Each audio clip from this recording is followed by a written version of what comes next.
one thing I don't like about the spirit.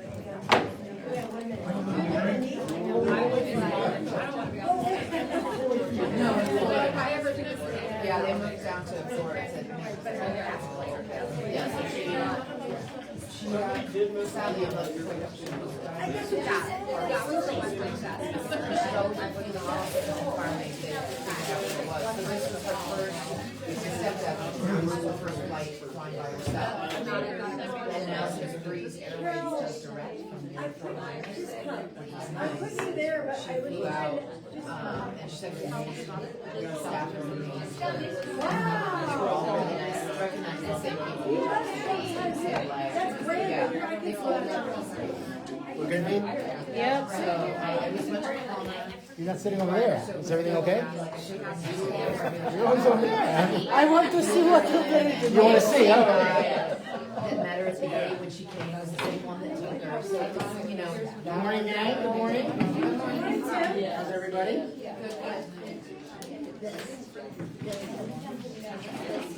So anyway, Velvet, this was the first trip. So kind of a good day. Alrighty, gang. Everybody get their breakfast? Thank you. Where is she? Where's Laura? Laura's hiding already? She'll be back. Let's not fight over seats, kids. Come on. When the music stops, everybody grab a seat, you know? As always, a lot of stuff to talk about.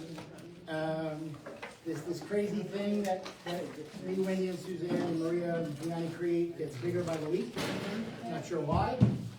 We're trying to cut back on all this stuff, but there's just a lot of stuff. So a lot of this we're not going to cover because of time reasons, but kind of look at this. There's some stuff in here that you need to know about. This guy will be up in a second. Who has seen Steve before? Good. Okay. Who has seen Steve before? He promises to have the latest predictions for what exactly is going to happen in 2026. You can bet on it, okay? Precisely. Like betting on red. It is, that's it. Or black, you know, pick a color, you know? So we'll get to Steve in a second. We're closed Monday. Monday is Columbus Day, also known as Indigenous Peoples Day? There you go. Okay. We are. Right, Suze? Help me out, Suze? Well, I think we are. I don't think so. It says a bank holiday. I don't think so.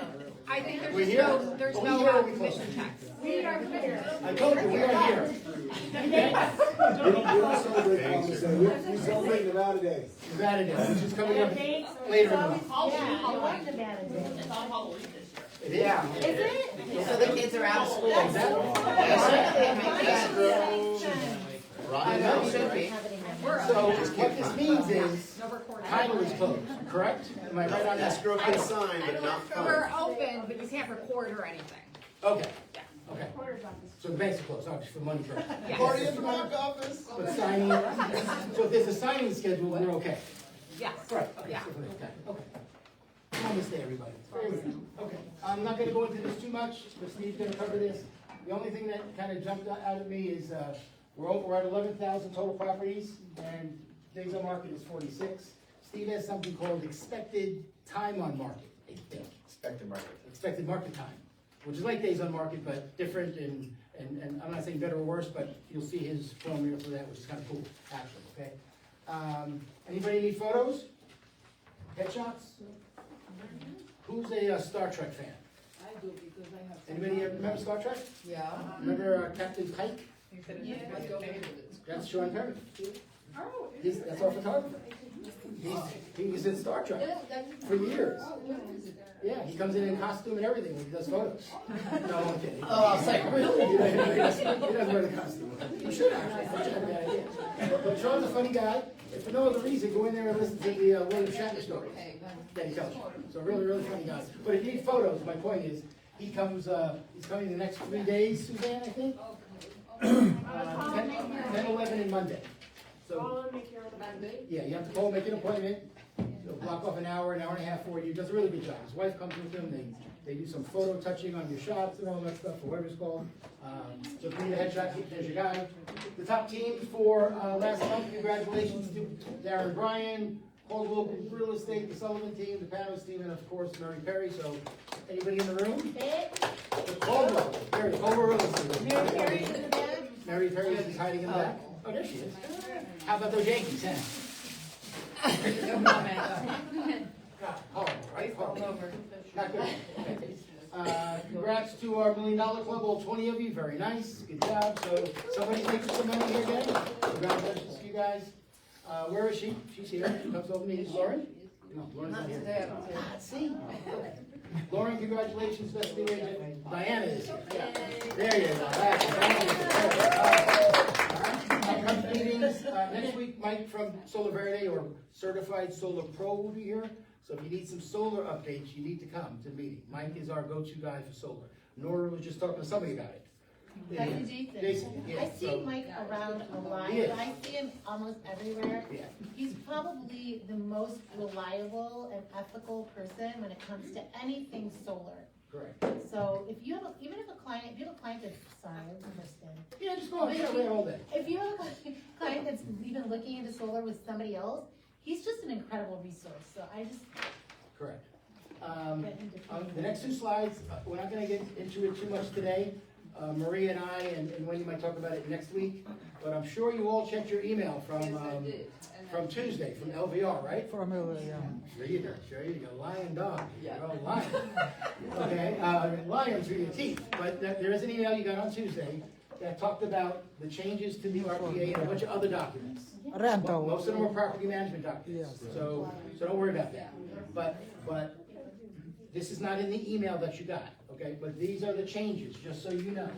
This is the old wording, that's the new wording that's on page 1 of the RPA. That's the old wording on the right, and that's the new wording when it comes to closing fees. That's it. Nothing crazy. Easy stuff. You shouldn't have any issues with it. There are some other forms that are property management related that don't necessarily affect us, but we'll talk about them next week. Spend a good 15-20 minutes on them, okay? When are the forms updated, bud? Today, the old one is still in there. Okay. So if you go into transaction desk today, Stop.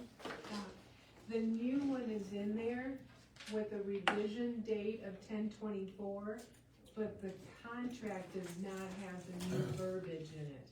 So for those of you that have in your template the 7/24 revision, it's the same thing as the 10/24. I've been getting phone calls galore from listing agents saying, I've got one agent that sent me a 7/24 revision and one agent sending me a 10/24. They're the same If document. we made a mistake, didn't upload the new one, or? They have. correct, the new one is not uploaded yet. So you can use both of them until further. Right, you can, whatever's in transaction desk now, you can use. So don't worry about it, don't get nervous. Oh my God, it's the wrong form. Whatever's in there now is gonna get past compliance, okay? What else we got here? If, those of you that like to do an annual business plan, I would get on this call next week with corporate, with Kathy Baker and Carrie. I do this every year with them. Every other year, I don't do it come February, if you know what I mean. I do the business plan, right, but come February 18th, it's out the window. Okay, I'm gonna try not to do that this year, I'm gonna try to stick to it, okay? Because they do a really good job in this live Zoom class. That's for next week. All of you should be going to the general membership meeting a week from tomorrow at Durango Station. Brian Gordon will speak. And also your $300 is due for the E&Os. That should have sailed, you're late. Yeah. You're late, you're late, we're not talking about that anymore, that's late. October 17th. I will be there. You'll be there with the booth, right? I'll be there with the booth. It's lots of swag. In case you don't know who Brian Gordon is, he is the Las Vegas version of Steve Thomas. Okay, Brian's the local guy, and Steve is the more all over the country kind of guy. Okay, but Brian's really, really good. Okay, so you want to come to this, there's a CE class that's attached to it, if you want to take the CE class. Even if you're a new agent, and you've been here less than a year, take the CE class. Why not? You have nothing to lose. You know, it's information that you're gonna need, okay? Some other stuff here, Global Day down at LBR, a lot of you are talking about doing business in Mexico, or Peru, or somewhere else. You might want to attend this Global Day with the Global Committee down at LBR, okay, if you want to get into that kind of stuff, okay? This I got from another office that Suzanne found. You can't read it, but other offices are also getting that. I want to sell my land to you, Rob Turkhorn, because I saw you on Zillow, and you're a great agent. So list my land for me. that has no mortgage on it, because my name is John Smith, and the owner happens to be John Smith, okay? You're gonna get those phone calls some more, okay? You wanna not ignore them, but you wanna do your homework to make sure they're legit, okay? But- Brandon wanted the air conditioning on. Brandon asked if we could turn the air on. Can I fan you like this? Nah. Wendy's in control of that. Wendy handles that. Sweater. Wendy's got that, okay? All right, gang, some other stuff real quick. Don't forget the Halloween party, chili cook-off, okay? Can I rub your feet over there or anything? Is everybody okay? Can I rub your feet maybe or something?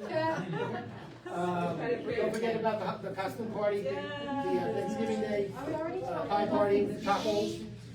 All right, who wants to do the meeting? Anybody else want to do the meeting? Anybody else want to do the effing meeting here? I think I could probably keep control of it, Tim. Huh? I think I could probably keep control of it. I'm telling you, man, I'm telling you, Chuck would be a good help here, dude. It really is. Steve shows up and they just want to see him, you know, they want to get to the good guy, yeah? So stay with me, guys. The summit is here. I know a lot of you are going. I know 8 or 9 of you in this room. Well, not maybe not 8 or 9, 5 or 6 of you are going. So very nice. Right? Yes. And I think there's about 50 so far in town that are going from the 4 offices. Which is kind of nice.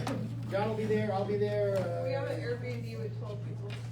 Wow. We're staying with John, he doesn't know it yet. Okay. Did you get an Airbnb? I'm not going. Oh, there you go. Good answer, big boy, good answer. So that's the summit with Tony Robbins. We all know about the training calendar. We've done this a million times. All right, gang, here she is. My turn, my turn. One and only Nora Gregorio. Nice to see you guys. So I passed out these, I have been talking about our military discount, right? It's 20%, retired and active. We have it coming soon, a first responders discount. I'm thinking it's probably gonna be around the same. But with the military discount, I want you guys to know that for us, it's not just about giving the discount to those that have served our country. As a company, we recently donated 10 tiny homes in Colorado Springs to 10 veterans. We have also built a scholarship program for service men and women that are exiting the military. I don't know if you guys have heard, but there's an incredible, dangerously low amount of tradesmen and women in our country. We don't have enough electricians, HVAC contractors, plumbers, all of that. So for us, it's just not the discount. We're doing more to give back to those that have served our country. On the back, Shield Complete. With Shield Complete, which is our best coverage, and if you ever say, can you quote me, I'm gonna say just do Shield Complete for a lot of different reasons. I talk to buyers all the time because I always ask you, if you have a buyer, please connect me on a 3-way text or email while they're shopping. You guys, they were getting bombarded with paper and documents during the transaction. If you hand them mine, an Old Republic, and a Choza, they're just gonna be like, what is this?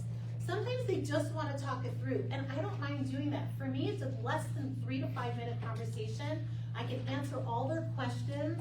I tell them to save my number if anything comes up after closing. I'm here to help them. They know who we are. We're the largest home warranty company in the country. They already know who we are. So the fact that they know that there's a local rep that you know makes them feel good about that.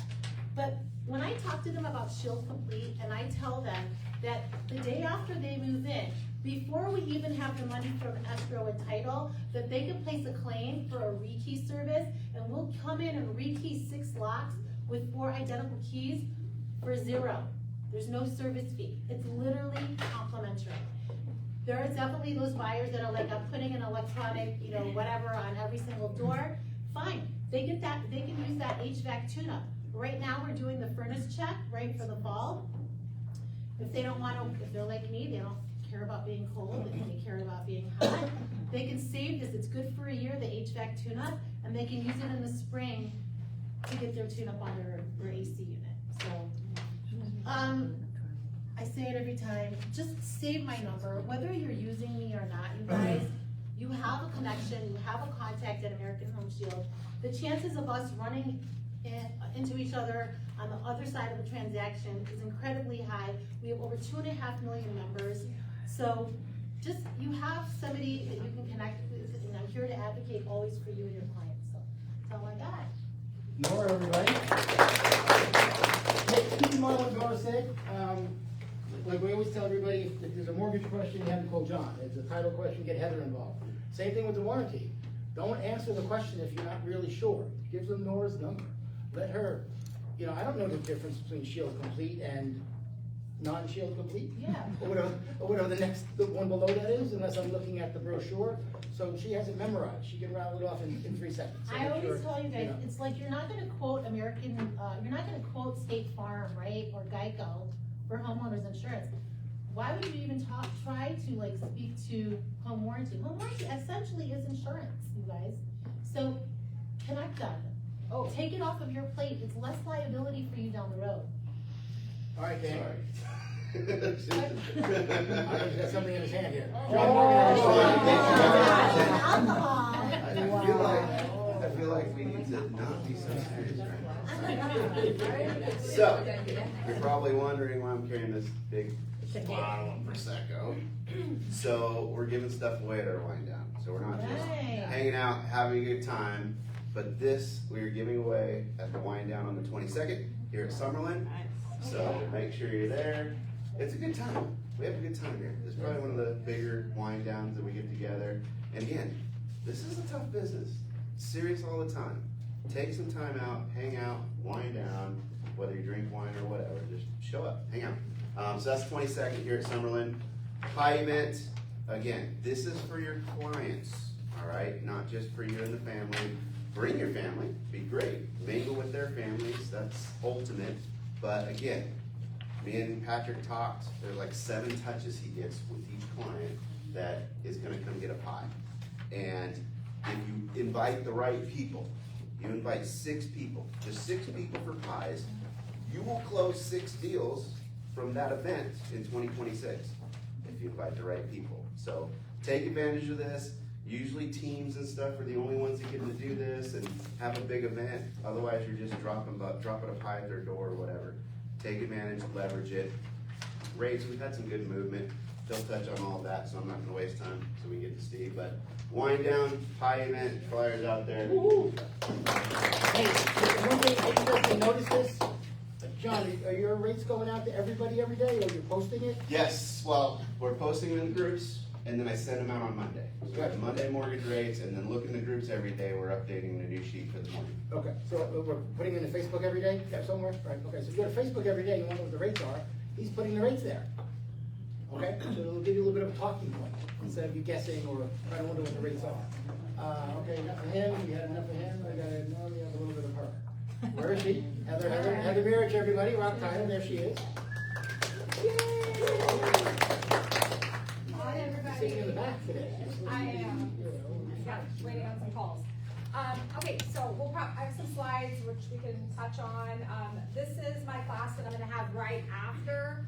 So I can call it a workshop or an exercise, but either way, come after the meeting, go to the restroom, get your coffee, come back in the room, and we're just gonna do a social media audit. So there's 5 questions. I've done it for myself, I've done it for other people. Basically, it scans all of the internet so you know what your clients are searching for.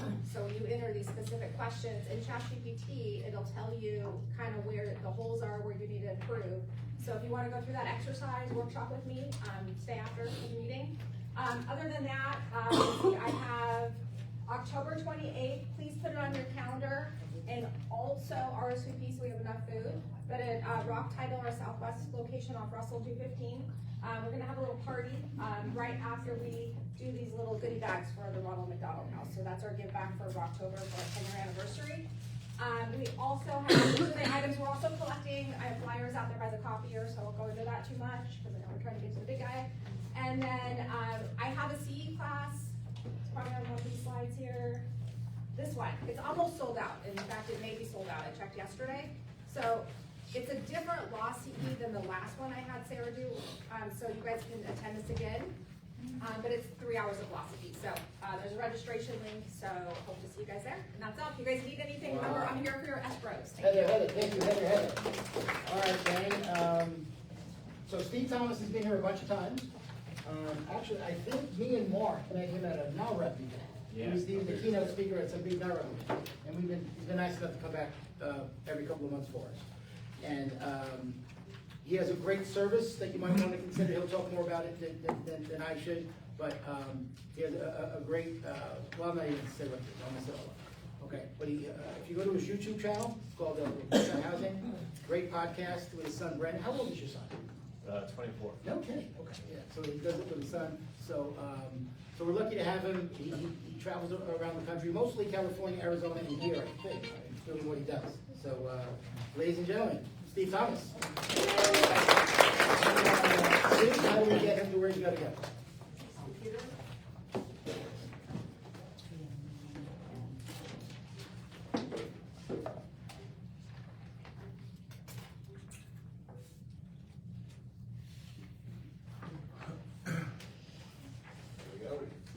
Do you need this? I don't know, will this follow you? No, I got it. So we get it right.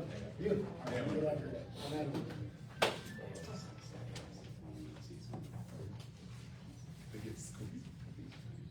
Everybody know about the actress that got stabbed? No. Reese? Oh, you repeated that joke. With a knife. Oh. Okay. Some of you didn't quite get that. That is such a bad joke. It really is. It's hard. Oh, and before I forget, yes, everyone say hello to our newest agent, assuming they give her a license, and I think they will. Brittany, everybody, say hello to Brittany. All right. We're gonna start with some fun photos. Oh, by the way, who has not seen me in this room before? This is fun. I love it when there's newbies. So we're gonna start with some fun photos, levity, because I'm gonna dive into economics. I'm a little bit different than your standard economist. But here are some fun photos. This was at a Starbucks I was at recently. Seriously, I've never seen it misspelled until I got this cup. It's like artificial Steve.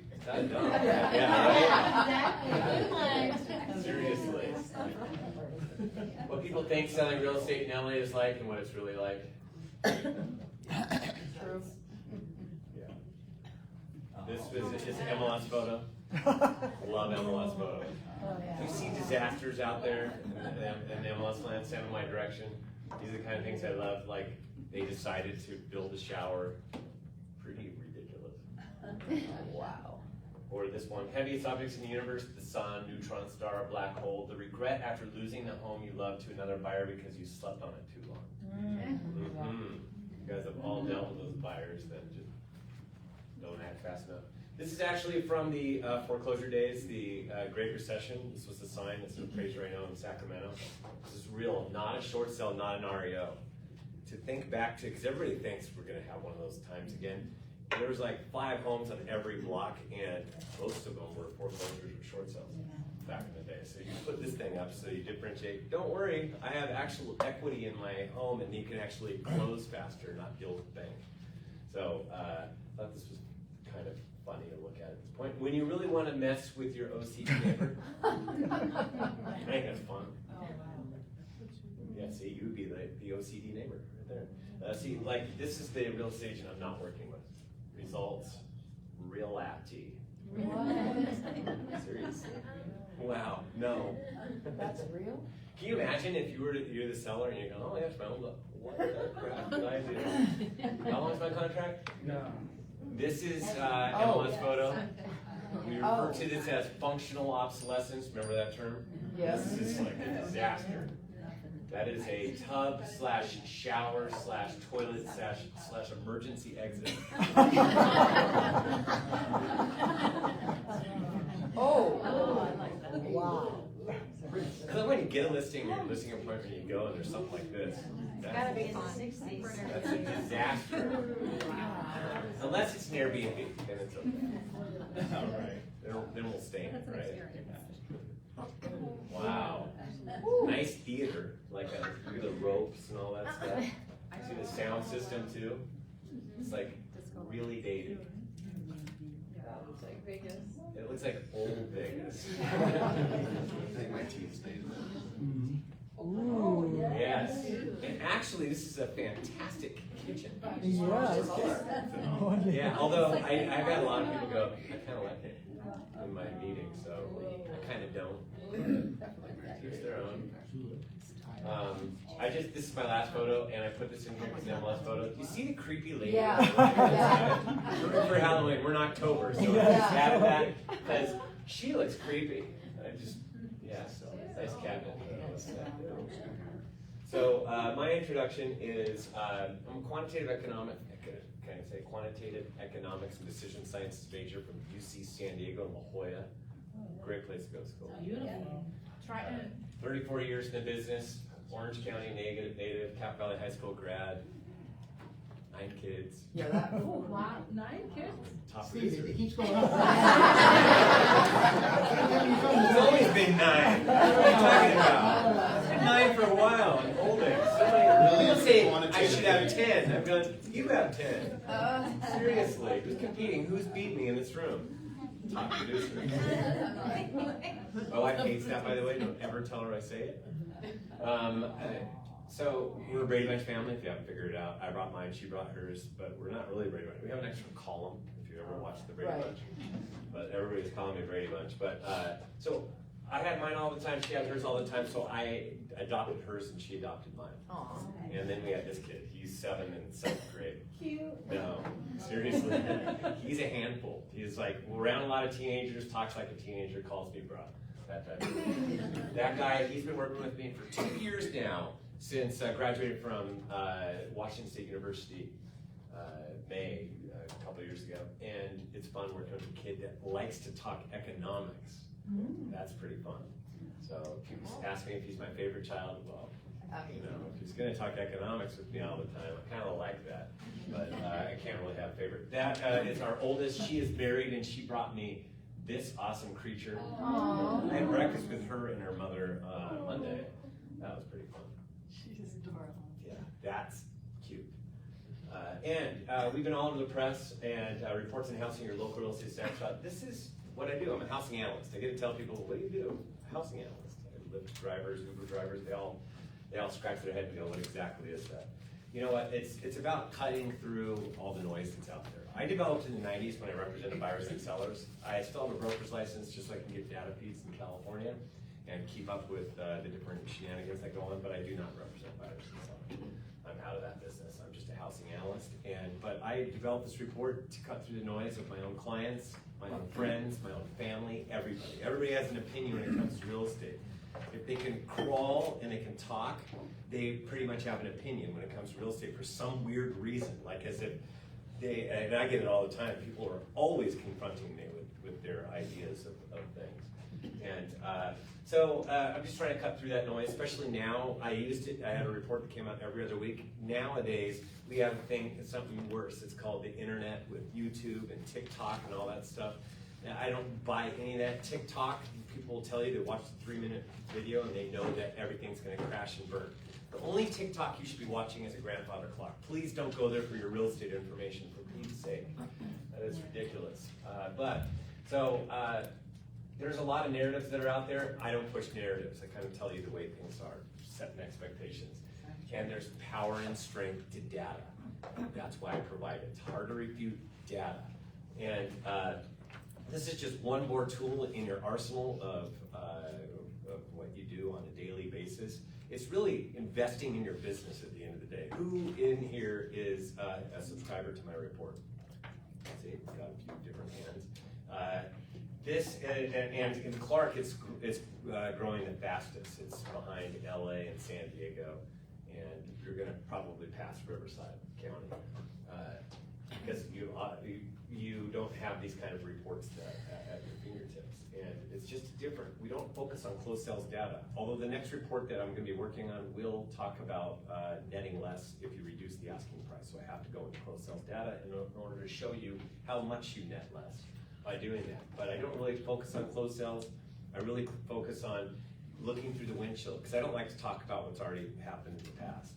I like to talk about where are we going from here, and that's supply and demand. Supply is available number of homes to show buyers right now today. A lot of supply, right? And demand is the last 30 days of pending sales activity.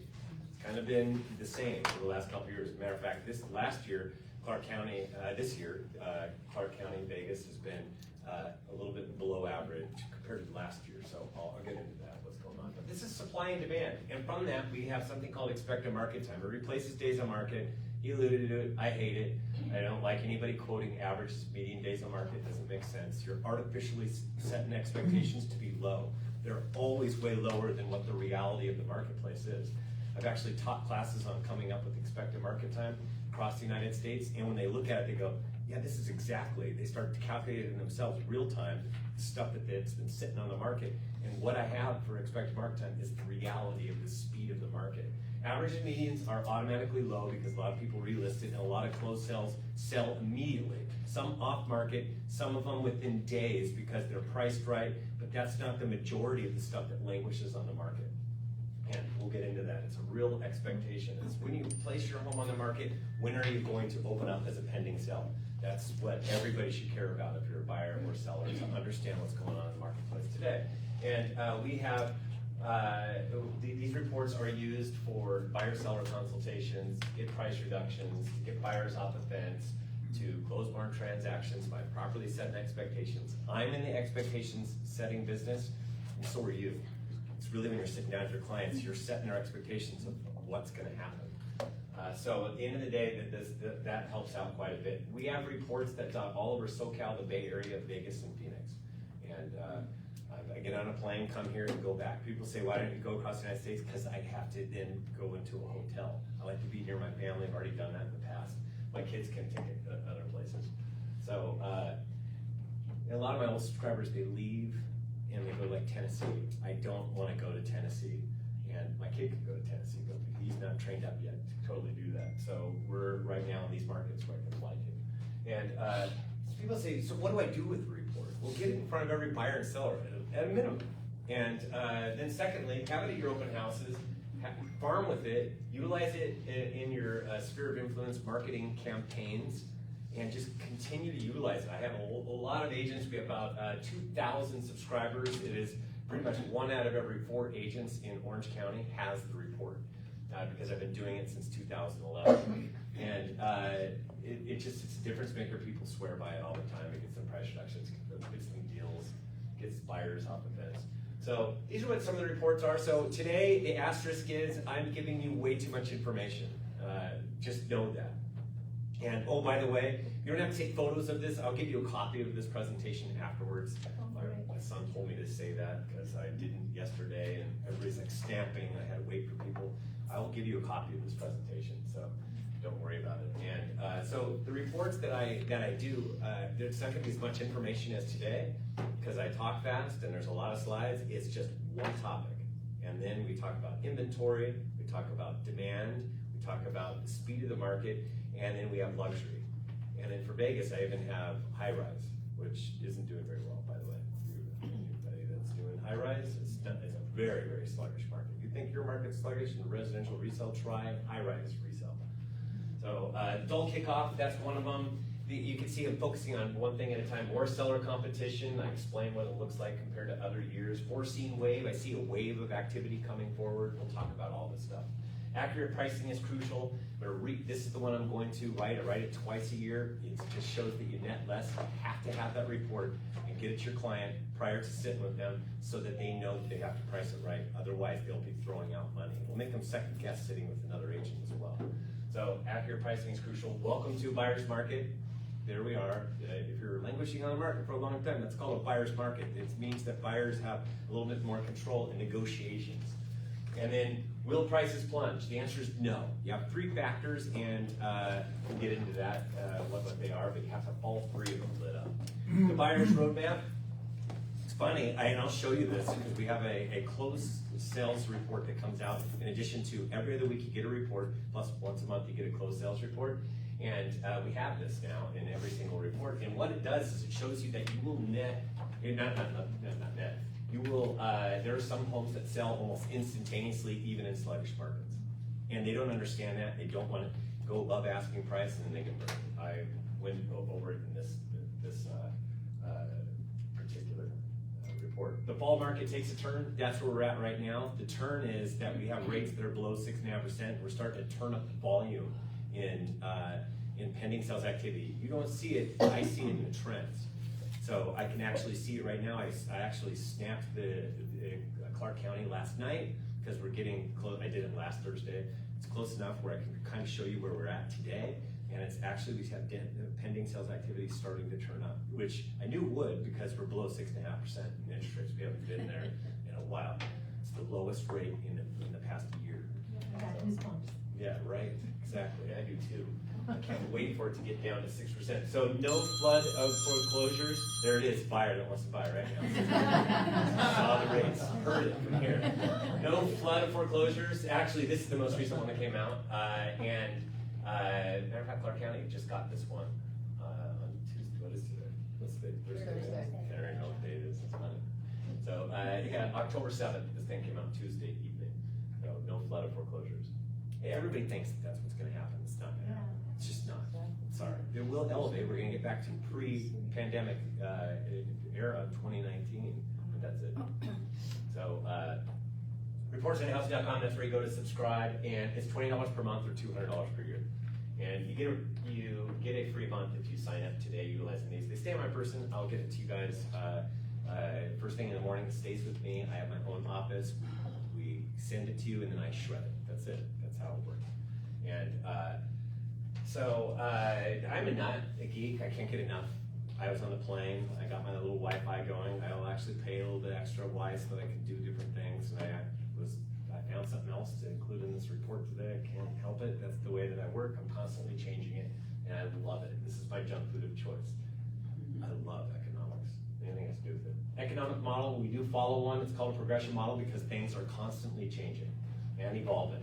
So let's get into something that we need to talk about: Federal Reserve and mortgage rates. Everybody has a big opinion when it comes to Federal Reserve for some weird, odd reason, because probably an administration is talking about it quite a bit, so everybody's listening to it, including your buyers and sellers. Everybody talks about the Federal Reserve, yet nobody knows anything about the Federal Reserve. So this is going to be a really quick few-minute discussion on what the Federal Reserve is. So this is Jerome Powell. He's the head of the Federal Reserve. People think, oh, you replace him, all of a sudden rates are going to be cut. That's not how it works. That's just not how it works. He's one guy. And the Federal Reserve is not made up of one person. He's just the guy that has the gavel and orchestrates the meetings and all that stuff, and gets to do the speeches and the Q&A, which sometimes are a disaster. So there it is, that's the Federal Reserve. This is them meeting. There are 19 of them, 19. Only 12 get a vote at any given time, but some of them rotate, that's why. And then they have 500 people that work for them that have master's and doctorate degrees in economics and that type of stuff. They're a bunch of nerds. People think they're political, they are not. The nerdier you get, the less political you get. That's just how it works in life. It's just, you don't want to do anything politics, you want to do everything that has to do with the numbers and data and all that stuff, and you're doing your job like a robot. And there they are. And if you see, there's Jerome Powell right there. So he's just one of the appointed people. These are the Board of Governors. There are 7. They're appointed by the President of the United States. There are 7 total. There are 5 regional presidents that get to vote on what they do with rates every single time they meet. There are others that have to wait. New York gets a seat on it, and these are not done by the President. They're done by a Board of Directors for the federal bank. That's how it works. And this, New York is big enough where they get their own seat every single time. Cleveland, Chicago, they rotate every other year. And you can see some of these rotate every 3 years. They only get a vote once every 3 years. That's it. So they're sitting there waiting. They get to talk about it, but they can't actually vote. But they do get their say in saying, this is where I think monetary policy should go in the future, and that gets published, and that's about it. And they do speeches and things like that. So just know that they have an important role. There's some really smart people on those boards. Now there are 12. How many do you think that it takes, by the way, for rates to go up or down? Out of the 12, how many have to vote for it to go up or down? 7. What happens if there's 6? Nothing. So you have to, if you got 6 people that were placed here, hand cherry-picked to go there, you're then, even if you have 6, you still don't have enough. You have to have 7. And just so you understand that, this is Lisa Cook. Everybody knows about Lisa Cook for the stupidest reason. And it is actually dumb. They already did all their stuff before.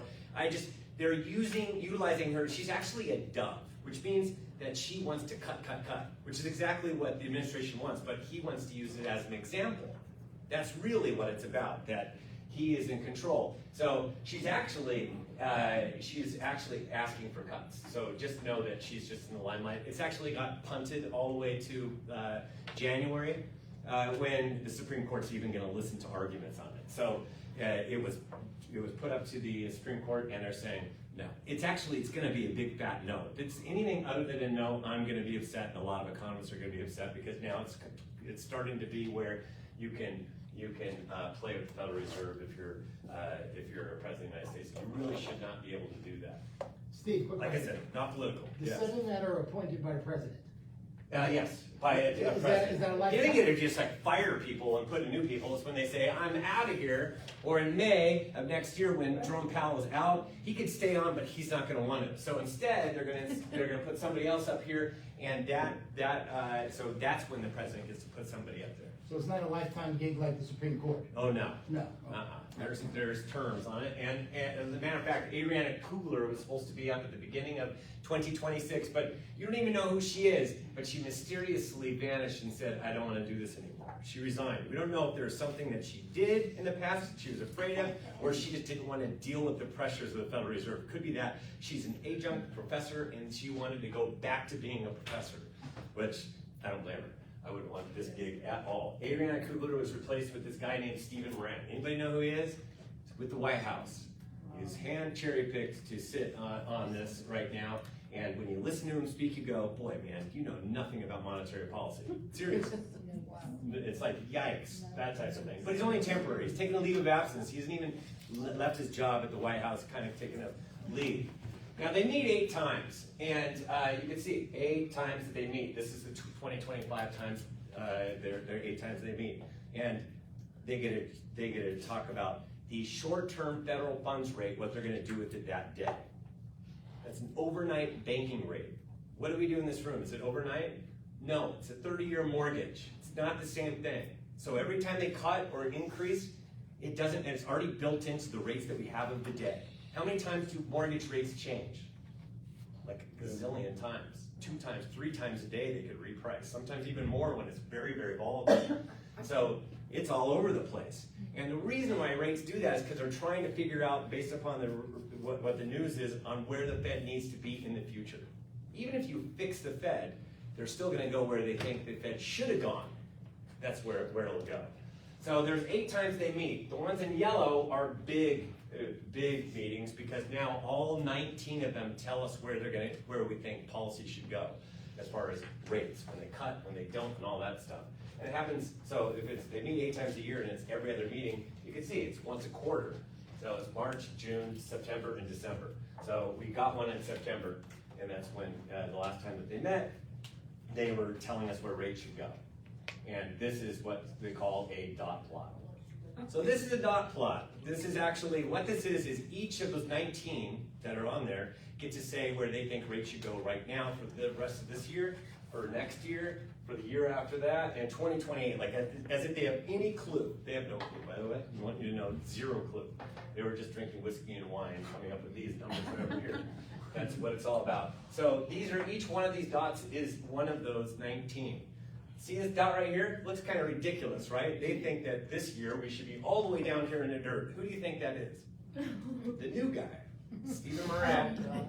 He's this guy. So he's a little bit off because they kind of work in unison. They talk about it and all that stuff, and typically they go unanimous. They were all unanimous except for one person dissented on going 1/4 of a rate cut. Who do you think that dissenter was? Him. He thought that they should be cutting it a lot more, that type of thing. So he's not balancing the way everybody else is. So you can get a few more of these people on here. There'll be knuckleheads that are doing all over the place, but they're still, the majority of them are going to be up here, and you don't have enough votes to make this kind of a play. So the last time the Fed was fixed was actually with Nixon, during the Watergate time. This is Nixon and Arthur Burns. Arthur Burns listens to Nixon, and he actually told them, everybody, what they should do, and they actually did it. So rates were really low. But when rates are cut like that, the short-term overnight banking rate, that's for credit cards, automobile, equity line of credit, those go down. But the long-term stuff, now they're not listening to them. That's done by Wall Street. And Wall Street's going, I don't care what you're doing, inflation's out of control, you should be way up here, not down here. And so what ended up happening is interest rates went from 5% to 6% to 7, 8, 9%, that type of thing. They went all the way up to 9%, and they kept everything really low. And that's where the Fed should have gone to battle inflation. So we don't want to repeat of anything like that. So they have a dual mandate: maximum employment and price control. That's it. That's all they have. People say that they need to, interest rates being low to service the debt. That's not really one of one of their objectives. They have a dual mandate. If they do this properly, interest rates will be low. That's really what ultimately happens.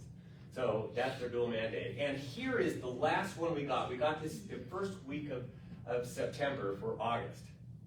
And each first Friday of the month, we get a jobs report. And the first Friday of this last month was, or this month, October, was last Friday. We didn't get a jobs report. Why? Because changes.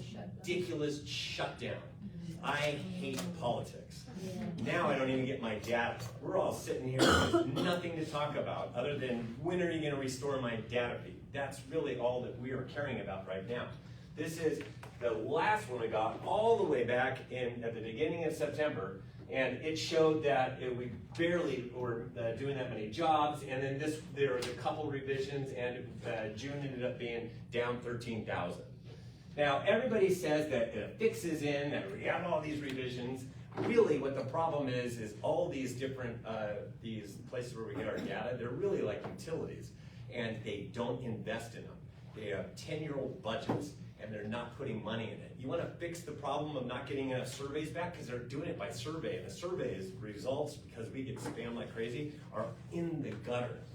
So now they're trying to extrapolate where things are going to go, and that's why there's revisions. They're very transparent, and by the time you get to 1 year out, they can revise everything so it's really solid, but the revisions are massive, and everyone's going, it's fixed. It's not. It has nothing to do, because the whole thing is transparent. They just rely on more data, like now from the IRS, actual logs, and everybody that puts in all their things and all that stuff, and then they have everything properly done. We just got a recent one in August. It's either August or September we get one. We got another one. It was a big revision, and then come February we get a giant revision that is where they lock it all in. So just know that it's not fixed. It's just the fact that they're not adequately investing in it. And as a matter of fact, they're people when they leave, they're not replacing them. That's just how it's working. So they have fewer and fewer people working for these agencies.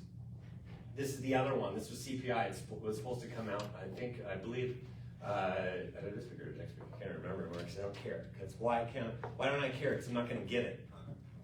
Still not going to get it. It's also done by the Bureau of Labor and Statistics. And there's even another inflation thing that comes out. It's called PCE, not done by BLS, by another part of the government. And it is supposed to come out at the end of this month. We don't know if we're going to get it if they can't figure things out soon enough. So this is a real issue. CPI is, you see the inflation. You saw that in jobs, the numbers were getting really low. And then you see this inflation, they're starting to go up because of tariffs. That's the problem, because everything's gonna be more expensive. And now you do this latest thing with trucking, and that's just uncool. We don't wanna do that with trucking, because I don't know how you guys get your stuff. It better be by rail, because that's how you're gonna have to get everything. It can't be by truck, because now it's gonna be too expensive to get it over here. So just know that was done last week, which could affect the holidays and all that stuff. That's inflation. And probably for the next 9 months, we're going to be dealing with rising inflation above in the low 3s. And then it'll come down. But they're more concerned about labor right now as far as the Fed's concerned. But it's been fine. We haven't gone that much negative. But if it really starts going negative, then they're in a pickle. And they will jump in. The Fed will slash rates. That's when they'll slash rates. And you'll see that rates fall. So they're very, very data dependent, and we're getting no data right now. That's how it impacts you guys, because right now, nothing's changing as far as rates are concerned. And that's because when there are economic data that shows strength and power in the United States, all investors like to invest in the quick stuff, the overnight stuff, like stocks, that type of thing. So they like to play in stocks, and they don't like to play in the long-term stuff. That's us. So rates go up, because there's no appetite for buying loans and things like that. Now, when the economy starts to cool, like these labor reports and everything else, what do? They go, uh-oh, this is not looking good for the United States economy as a whole. So they don't want to play in the short stuff anymore. They want to play in the long stuff. That's what we do. So when they all want to play, rates go down. And so we were supposed to get a job report on Friday. I thought it was going to be less than expectations, and we were going to get rates that didn't drop down to 6%. That's what I thought was going to happen, and I had no idea. We just have to sit here and wait and twiddle our thumbs until we finally get that stuff. So you know how that affects us. Now I'm going to talk about one other thing that's going to be, gosh, man, this is like a Econ 101 class, but I need you guys to understand our mortgage rates are better today than they were last year and the year before. For nothing, it not even has to do with where investments are at, it's because the spread got better. Do you like that spread? There you go. Not this kind of spread, this kind of spread between the 10-year treasuries and mortgage rates. There's this love affair that goes back to 1971. They are in love with each other. So when 10-year treasuries go up, so do mortgage rates. When 10-year treasuries go down, so do mortgage rates. Why? Because the average person that holds a loan holds it for 10 years. So this is 10-year bonds, and this is our mortgage rates. It's Freddie Mac's mortgage market survey. And you can see this. See there's this difference between here and here. And the average difference going back to 1971 is 1.75. So whatever 10-year treasuries are, it's 1.75 is where mortgage rates are. And you can see it right here, that pink, that's the spread.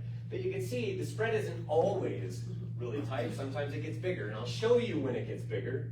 So this is 1.75. Sometimes it gets bigger, sometimes it's less. And you can see from about 2013 all the way to COVID, it was very close to it. It was hugging it, going up above, a little bit below, but it was very, very close to it. We had really good rates, and things didn't change, and everything felt like kumbaya.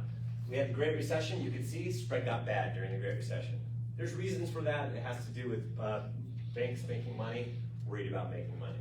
And then the other time was COVID. When all of a sudden you shut down an entire economy, they were wondering, uh-oh, are people going to lose their shirts, that type of stuff? So all of a sudden they charged more interest rates. That's when the spread gets higher, because all of a sudden they're charging more for loans. Higher percentage rate. And then what's this? That's when the Federal Reserve took it from 0. They had the overnight banking rate was 0, and then pumped it all the way up to the 5s. And that was the fastest that they had ever gone. Because 0 is nothing, 5.5. When you go from 0 to 1, you do the math, it's like gazillion. That's how much of a percentage change it was. People compared to 1981, when it went from 10 to 20, that's just double. This was way worse. So that's why it felt like everything came to a screeching halt.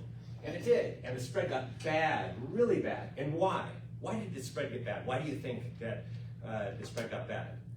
Because banks still want to make money, and we were all telling everybody, date the rate, marry the house. We thought rates were going to go back into the 5s, remember? And we were all talking about it. So date the rate, marry the house, that type of thing. And it's been a long-term commitment at this point. And the reason they do that, because they believed it too. And as a result, they want to make money on the loan. And they need to hold it for 2 years for them to make money. That's how long. And if everybody's going to refinance, how are they going to make money? They charge a lot more with higher interest rates. So every month they're getting more money because they're going to be refinancing within a year. That type of thing. So do you understand that? And then after time, now they're thinking, it's never going to get into the 5s. It's taking forever to get into the 5s. And now everybody doesn't, well, when is it getting into the 5s? Anybody think it's going to get into the 5s? Maybe. Are you sure? No, nobody's sure. We were sure in 2023, I'm telling you, everybody was talking about 5% interest rates back then. So the spread's been getting better and better and better because now it's not going to move as fast as everybody had originally thought. So, and you can see how it's slowly gotten, this spread got way out of hand. We're supposed to be down here, it was way up here. Like, it was way out of hand. That's when we had 8% interest rates. We had ridiculous interest rates in 2023. Got to 8% and the spread was out of control.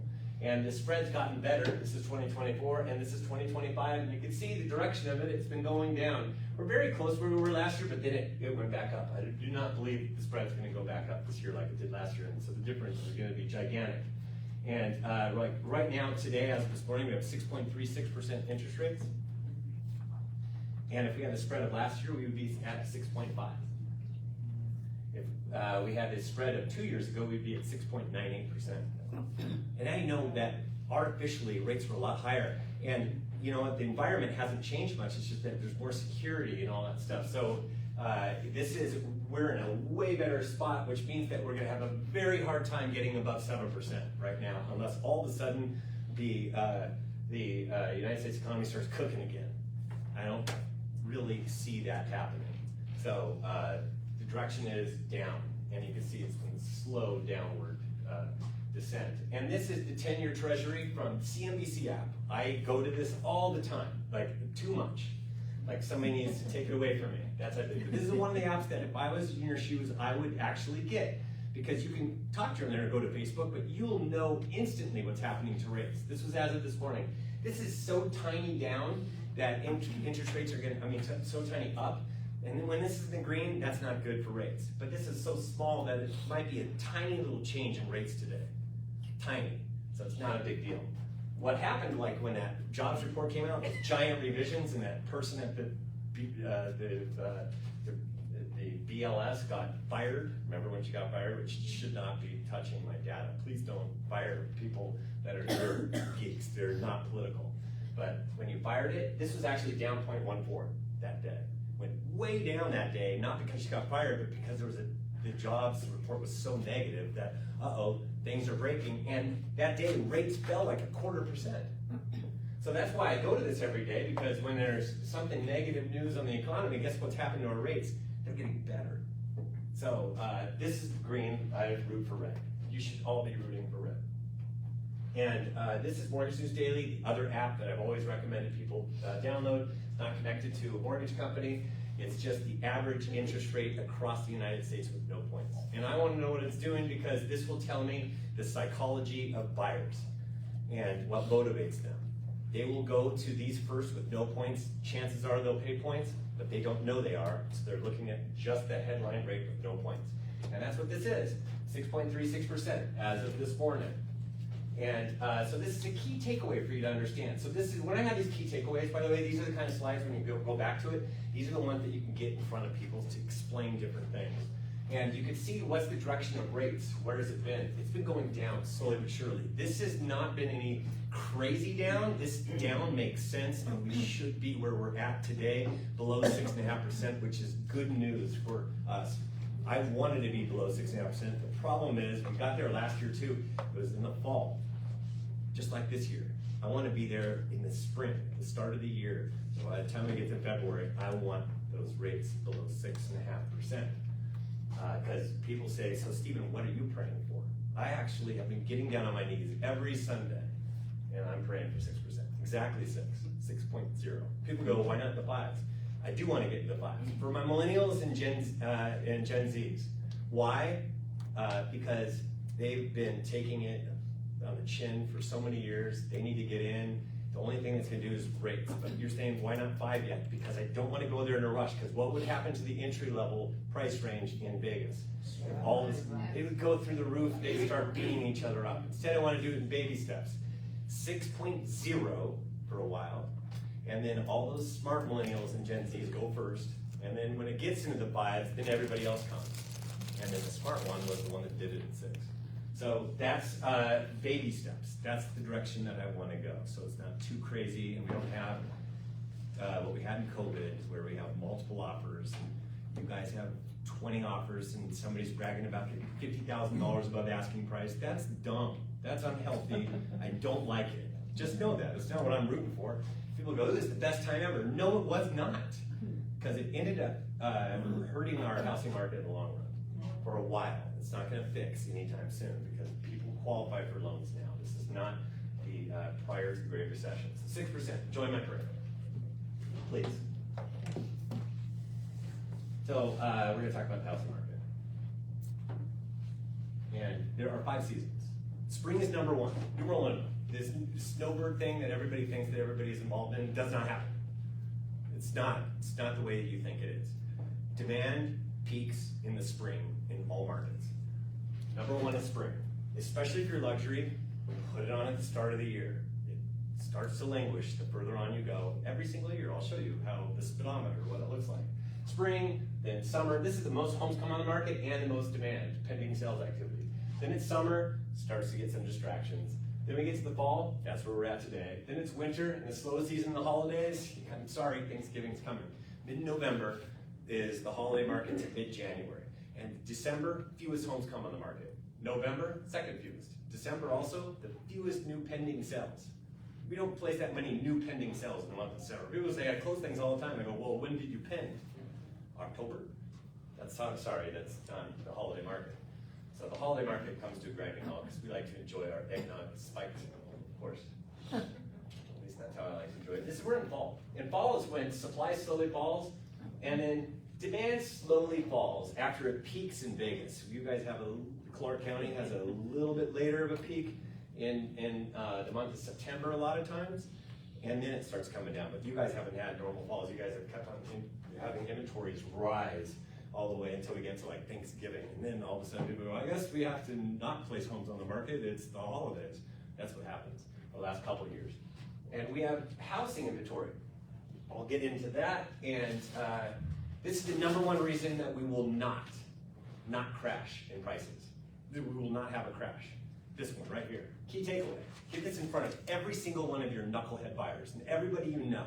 If you're young, like you and you and you, that's what I would do. I would actually hold buyer seminars and show them this thing and say, do not wait for a crash. Not happening.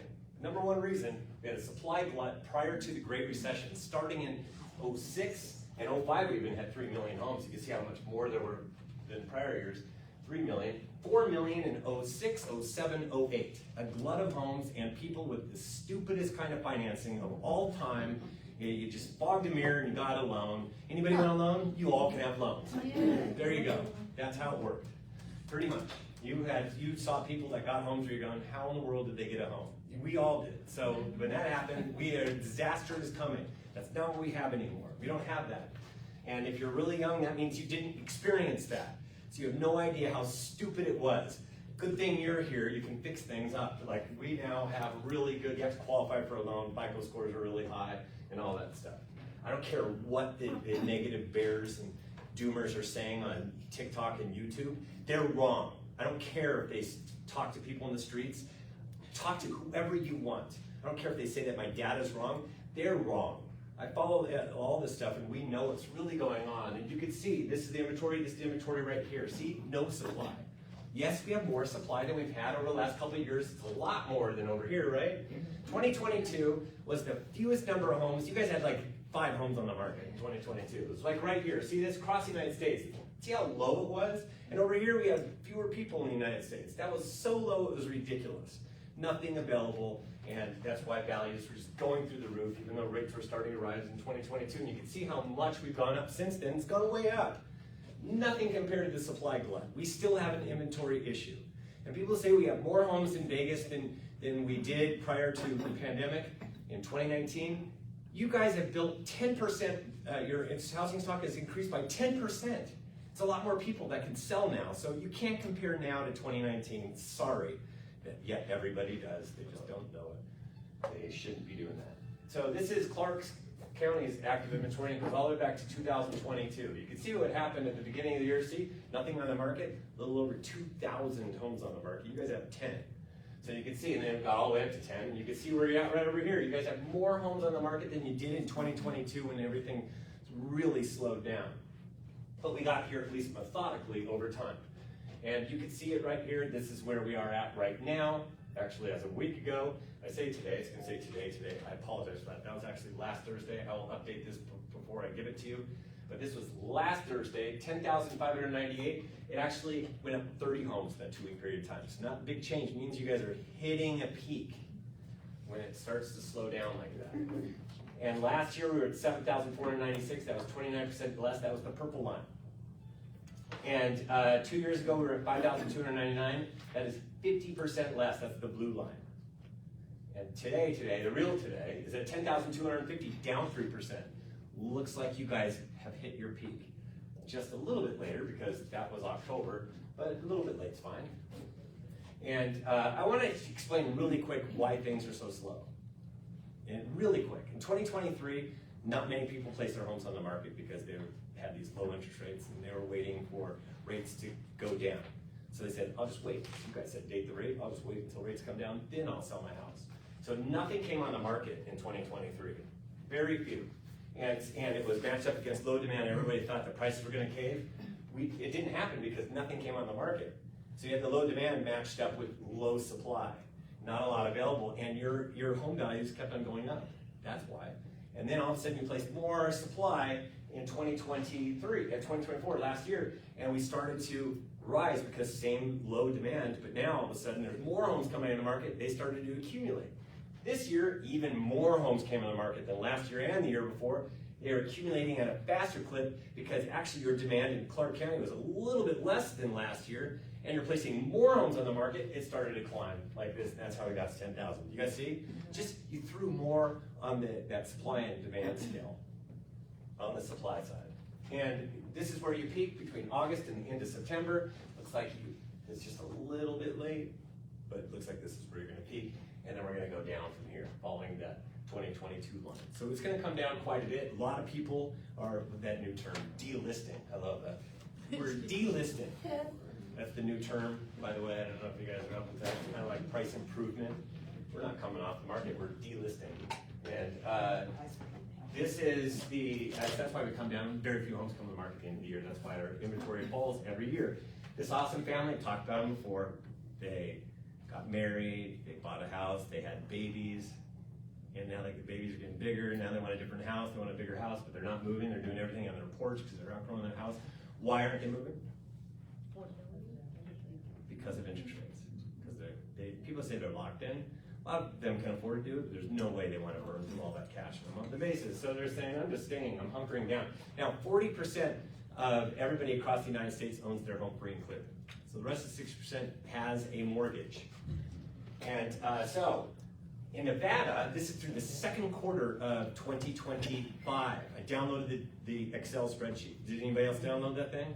It's gigantic, it's beautiful, it's lovely. There's so many different things. This is one of the things on it. And so I just downloaded it 2 weeks ago. And so this is for Nevada. That should say 8.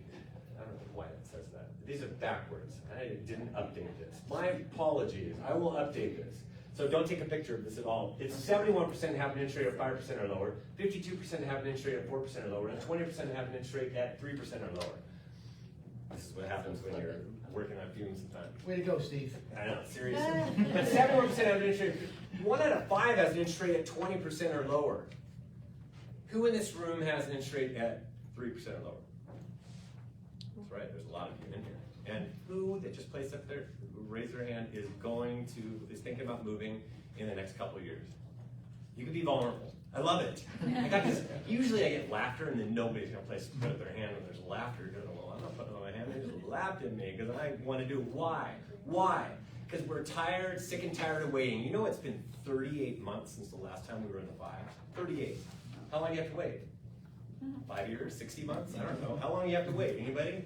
I don't know. We're just tired of waiting. So there's a lot of people that join this camp of, I'm tired of waiting. This is dumb.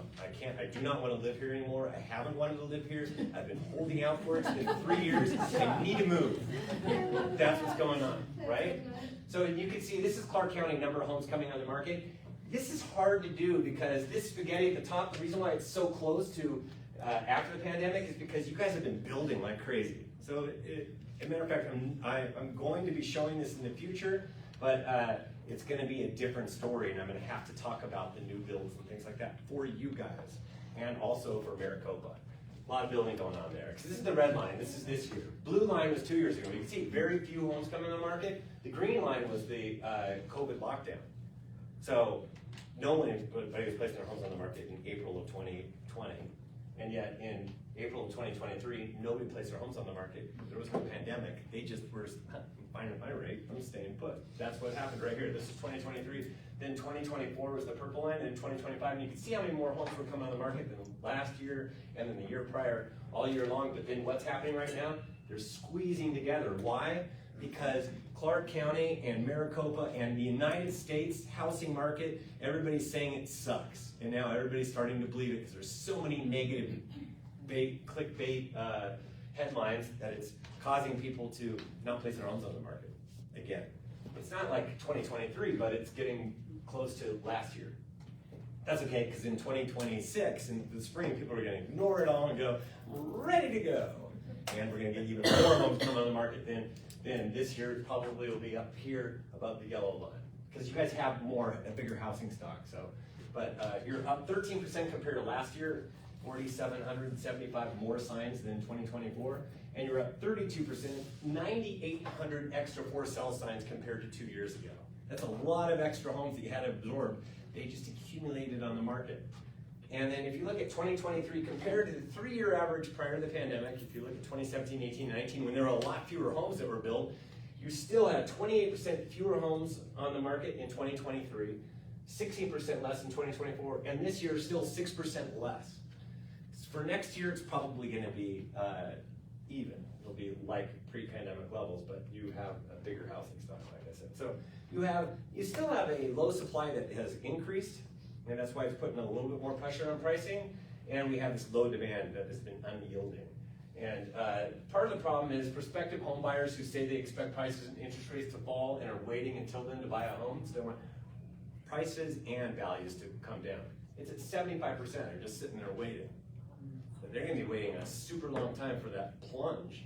So what do they have to really have happen? Rates need to come down to motivate them.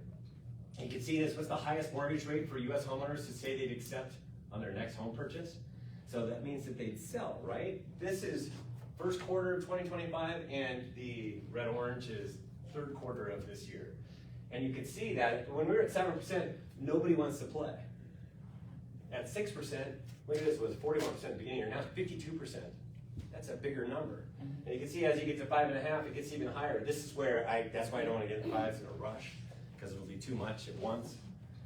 So just know, we're not going to see anything like low 5s anytime soon. We might creep into the 5s next year. We'll have to see. Clark County demand. You don't get the beauty of seeing all the charts, but I see a lot of charts, and most of them go way back in time. This starts in 2022. This is 23, 24, 25, and it's this 3-headed ugly thing of low pending sales activity compared to all other years. And this matches up with like Great Recession levels. But it doesn't mean we're going to a Great Recession, it just means we're not doing a lot of pending sales activity, right? We already know that, that's intuitive. The only way this breaks out of this and goes up higher is by interest rates rising. Dropping, getting down to 6, or even into the 5s. You can see that you would break out of this frozenness that it's in. It's been frozen, the housing market. And this is where it's at right now. And you can see that this is demand. This is the last 30 days of pending sales activity. Today we're at 2,034. That's 7% less, or 142 fewer pending sales. And it looked like it was going down, but this is, by the way, that's last Thursday. Last year, 2151, that's 6% higher, purple line. 2 years ago was 2016, that was 18 fewer pending sales. So we were well below the last couple of years. And then all of a sudden we got rates that went below 6.5%, and things are improving. As a matter of fact, when I did it this late last night, it was up 1%. So it went from 2034 to 2058, it's reversing. Not at all normal for a fall. The only thing that's making this thing reverse is low rates. So we are doing a few extra pending sales. But you can imagine if we're here during the spring, there's a lot more activity that we're doing. We just need to be here for a lot longer than last year. We were there for 47 days. This year, as of today, 37 days. So we're starting to get longer. I do not think we'll go above 6.5%. So this is where demand typically peaks, between March and the end of April. And you can see where it kind of peaks over here. And that's where your activity goes. And then we have a slow glide down for the rest of the year.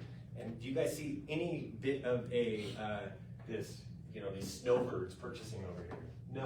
We got this elevation in the purple line last year, low rates, which is where we're at right now, which is why we're going to get this elevation this year. It's going to turn around, and it's going to go up there, and then there we go. We followed last year. It's just I think it's going to be longer than 47 days, which will be good news.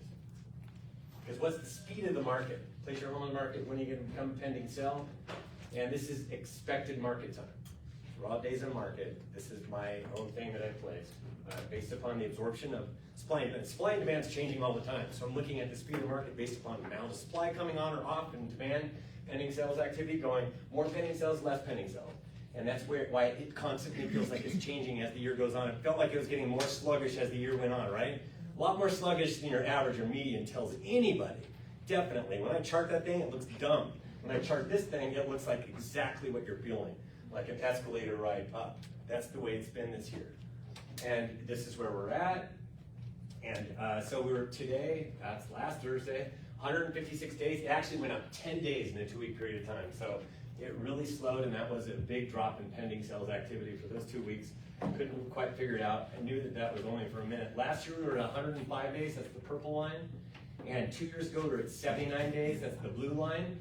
Today, when I staffed last night, we went down to 149. So we're going in the right direction. Now it's starting to get hotter. People don't expect that in the fall when everybody's saying perfect time to buy. It is a good time, slower, but the longer you wait, actually the busier it's going to get. And it shows you kind of how the spring is going to line up. We've got these great rates. And the expected market time is between March and the end of April is the hottest time of the market. And sometimes it's a little bit earlier, like mid-February. You guys say Super Bowl, it's really Valentine's Day. Come on the market around Valentine's Day. That is it. Do your loved ones a favor. Come on, February 14th. That's when you want it. You guys can market the heck out of that too. Better than Super Bowl. And then where are we going from here? Looks like it's going to keep on going up. No, it looks like we're going to go down.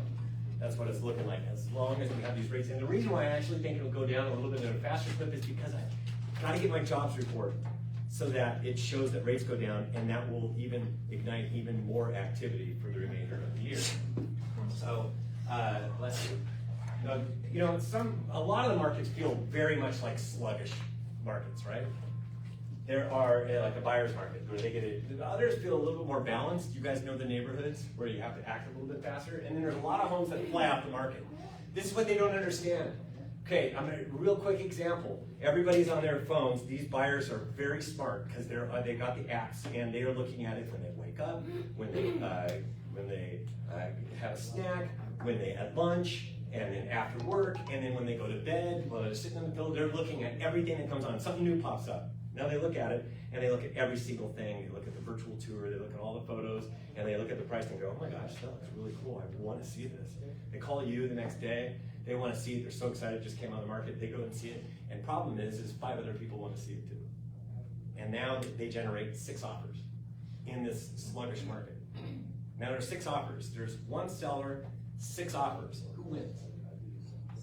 The seller. It's supply and demand, baby. That's why we have to explain it to them. 1 available, 6 buyers that want it. Only one's going to get it. So you're going to have to go above asking price. What? What do you mean I have to go above asking price? I'm not going above asking price. I'm not going to get the property. Matter of fact, let's beat with our lender. How much is going $2,000 above the asking price going to cost you? Oh, $25 per month. Can you just skip Starbucks? You guys have that Starbucks app, right? Why don't you just shut it down for a month, or don't go to Starbucks as often? I don't know. $25 is not much, so you just put it in those ridiculous terms so they understand how important it is that they move, because otherwise they're not getting the house.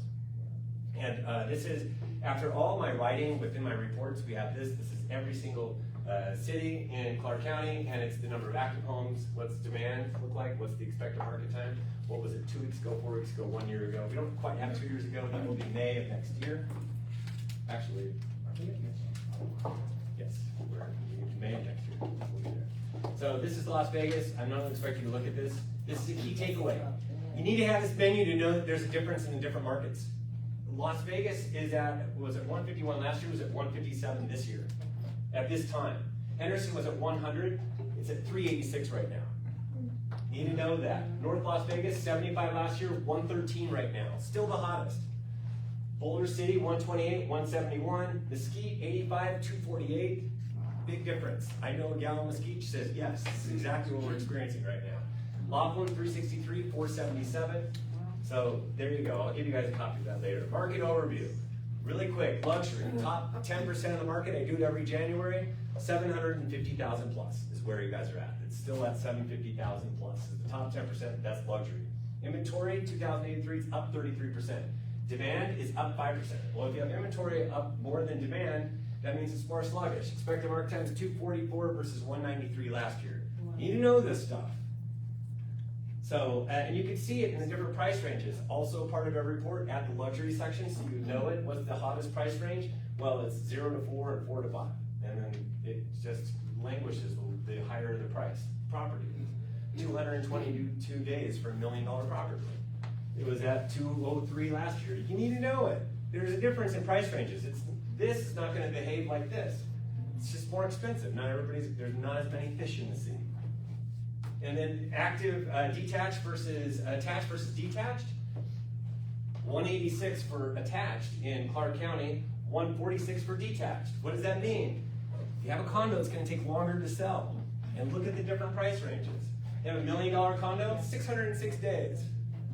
Better 2-year contract. We got to take that right now, Mr. and Mrs. Seller, because last year was at 267, it's at 606. Wow. And then this is closed sales of 750,000 plus, up 2%, up 42. Las Vegas closed sales, all ranges, down 8%, down 1,800 compared to last year. That's that less demand that I showed you. It translated to this. And this is the sales report that comes in addition to every other week you're getting a housing report on Tuesday night.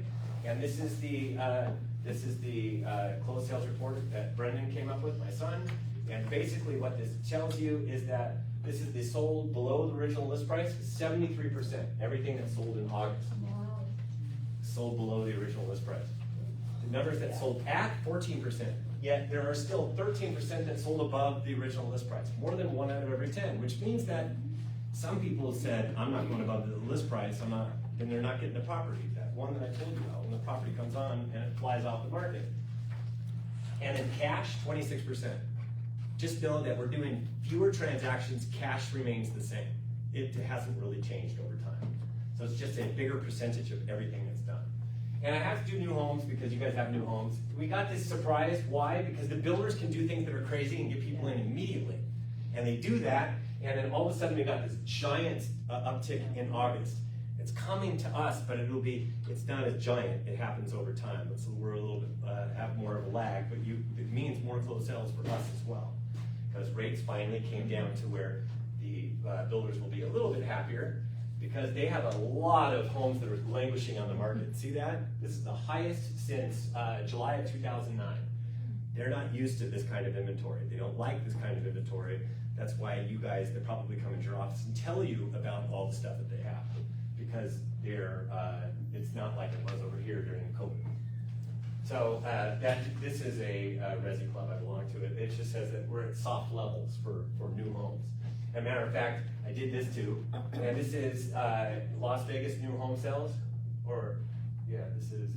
new construction sales is down 46% year over year. Whoa, wow. In Vegas.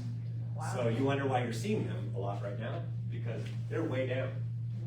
And there's a lot of people in the C-suites that are getting fired, getting replaced and all that stuff because they have to answer Wall Street. And this is the Zillow House Price Index for Clark County. I know I used the Z word, but they're actually probably the most current. They have expensive economists that work for them. They're up, you guys are up 0.1% year over year. 0.1%. That means like nothing over the last 12 months. And it's down 0.4% month over month. So there is, but this is going to reverse. We're seeing a reverse in most areas right now because of a change in this. What's been happening this year is we've just been putting, last year and this year, more and more supply. And it starts to tilt more in favor of buyers. But this year, as rates get below 6.5%, you get more demand.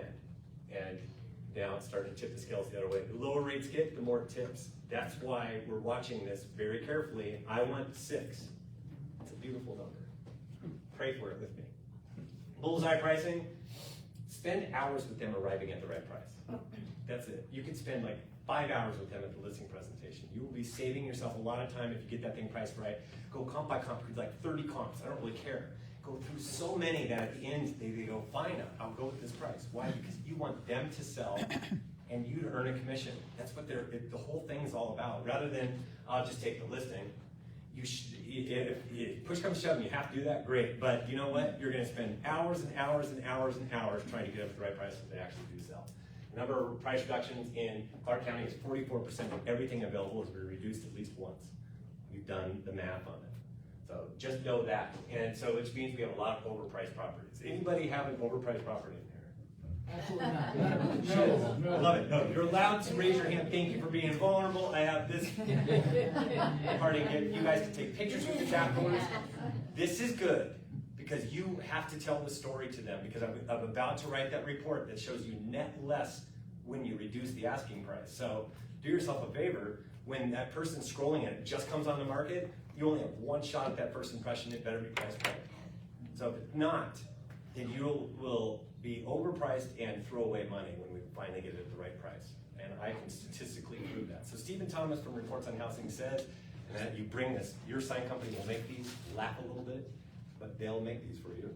And then just use it as part of your strategy on sitting down and getting them priced right. That's what it's about. So that's what I say, that they will net less if they have to reduce the asking price. And I'll show it statistically. The number of people that are delisting, it's up 79%, extra 6,103 compared to last year in Clark County. Delisted.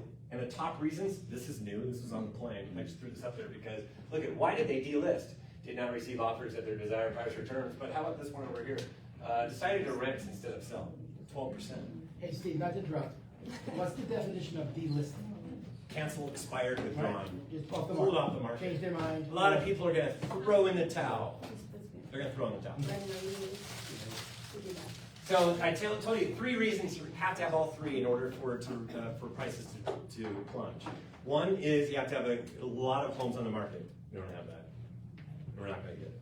Number 2 is you have to have very low demand. We have that. You're right. We have low demand. The third one is you have to have a ton of foreclosures and short sales. You're not gonna get that. I follow the numbers. Those are the 3. And this is the number of closed distress sales in Clark County, short sales and foreclosures. There were 15 in the month of August. In 2019, there was 81.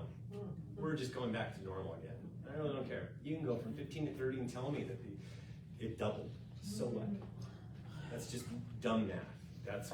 And Steve, what's the big number back in the day? Oh, yeah, like this, you almost hit 4,000 for a month. Wow. 2/3 of everything that was closing was a short seller foreclosure. That was across the United States. I'm sure in Clark County, it was like ground zero. It was a little bit higher than that. It was probably closer to about 80%. Wow. And you had to have one of those signs, we're not a bank.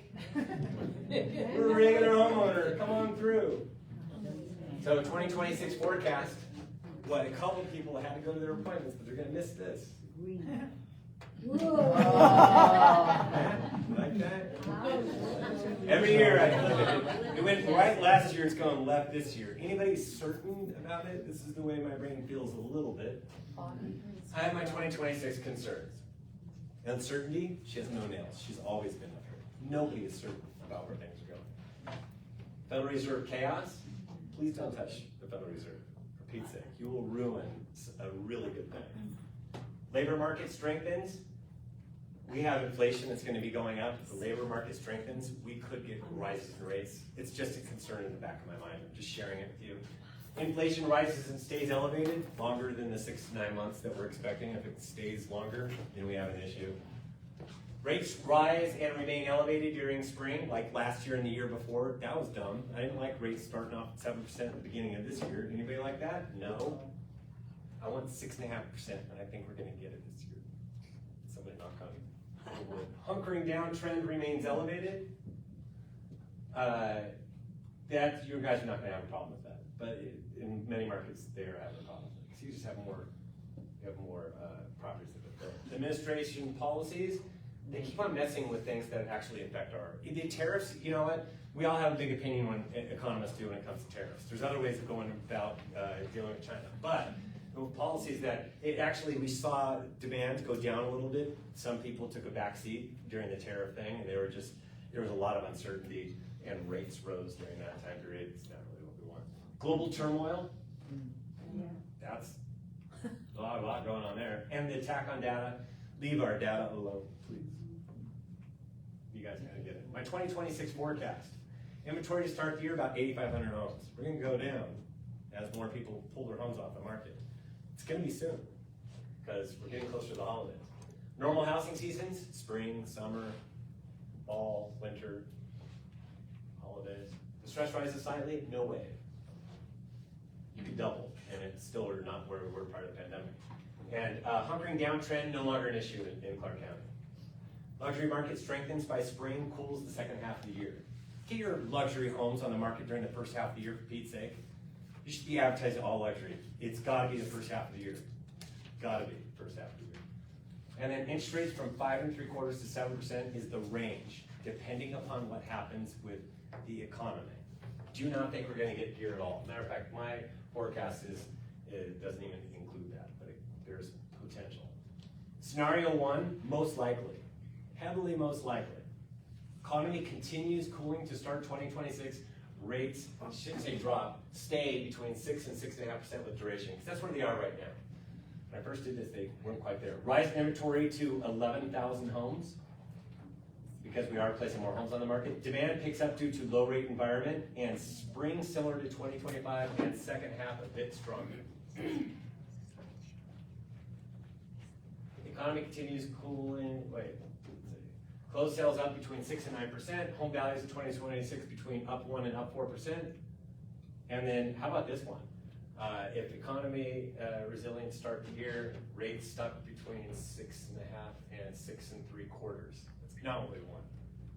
So the economy is more resilient. Rise inventory to 14,000 homes. That's too many homes. We're at 10 right now. Demand similar to 2025 with a brief spring. Sluggish market with plenty of seller competition, careful on pricing. Now you got to price right. And then buyers not willing to stretch at all. Closed sales down 1 to up 2%. There are more sticks in the ground, that type of thing, and more listings. Home values in 2026 between down 5 and down 3%. This is not, there's actually a chance for scenario 3, and that's labor market breaks to start 2025. Rates drop between 5 3/4 and 6%. You know, the thing I wasn't rooting for in my careers, but that could happen. And if that happens, and we start getting negative job growth and early peak in inventory at 9,000 homes, and then it starts to go down for the rest of the year. And demand accelerates. Plenty of buyer competition, especially in entry level that I talked about. And then bidding wars begin in the spring, entry levels first. And then closed sales up between 10 to 12%. Home values in 2026 between up 4 and up 7%. So there you go. And I do a housing debrief every Thursday or Friday. I'm here, so it'll be Friday. And it's Reports on Housing is my YouTube channel. And Let's Talk Housing, Reports on Housing is our podcast. We've been doing it every other year. I said I didn't want to do one, and Brennan said I had to do one. So we've been doing it for 2 years now. So wherever you like to listen to it, Spotify. Weekly text messages, these go out for subscribers only. You get this also in addition every Friday. You don't get a report next week, but you'll get a text message. It's when you get your initial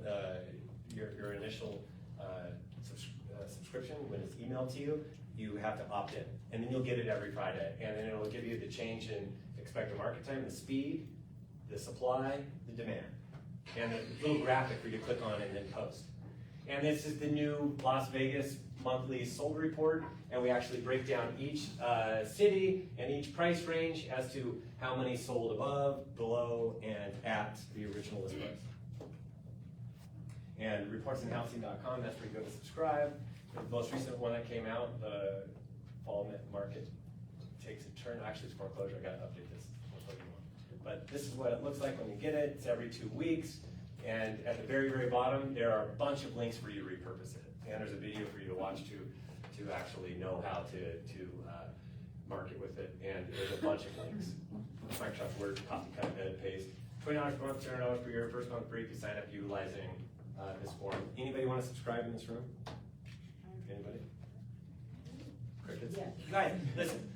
Invest in your business and do it for 29 days. And if you don't like it, test drive it, cancel it. It doesn't do anything. You actually are not charged till the 30th day. So today is what, the 9th, my brother's birthday? It's not until November 9th. So you can call us on November 8th and cancel it. And you'll be all doing yourselves a favor. So with that said, now, who wants to invest? 3 times, everybody. So fill this out, get it back to me. I promise it'll stay on my person.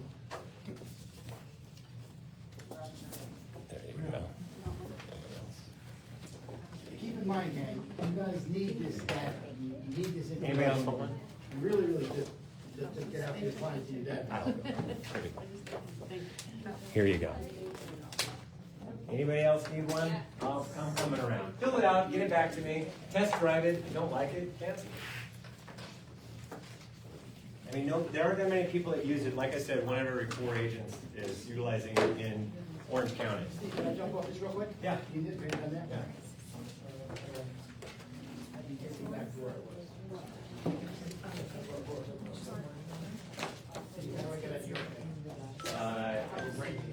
Probably nothing. You have to switch over from one. Oh, yeah, where's the, It's, I think she knows how to do it, or somebody knows how to do it.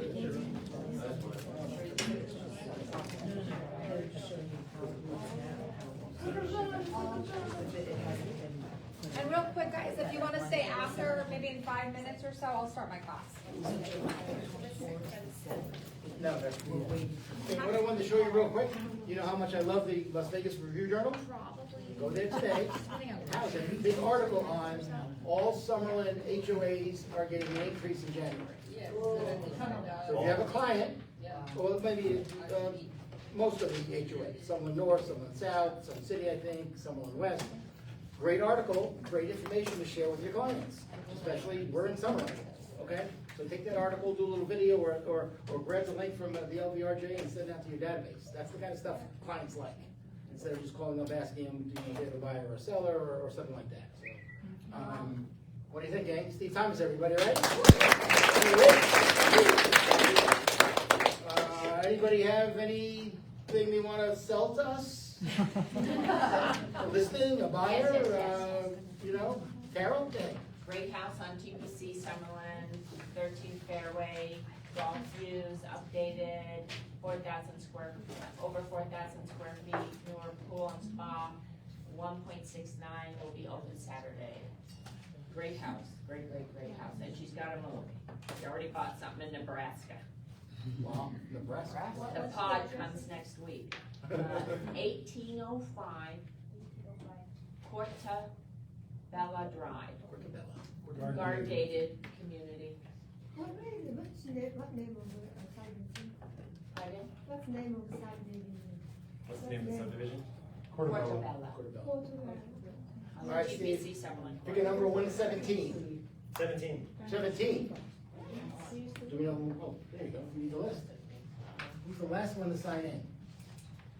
I didn't sign in. Yeah, that means you lose. R17. Oh, shit, there you go. You're 18. Rob Turcon. It's called the on-time drawing, I'm just saying. That's a suggestion there, you know, it's, or get here early. Look at Bob's little pin and everything. Yes, look at this.